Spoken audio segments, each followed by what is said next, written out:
चोरिया जई हैं आजू घरमा चोरिया जई हैं हो।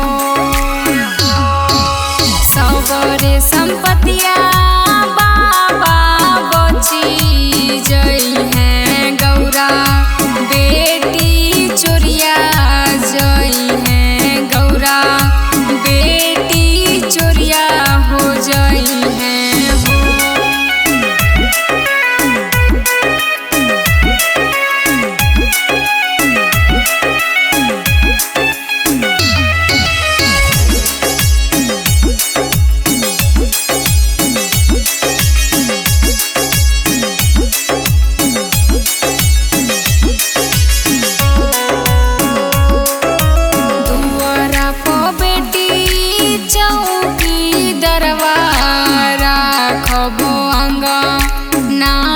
सिपहिया राखबो अंगना में सिपहिया राखबो हो।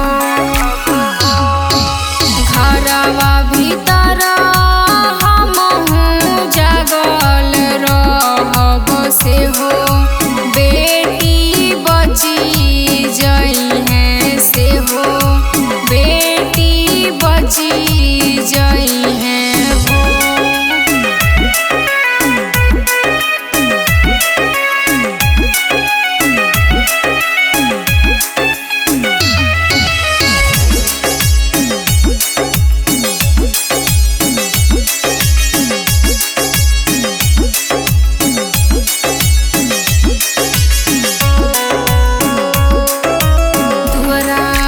चौकी डरवा बाबा सुती जई हैं अंगना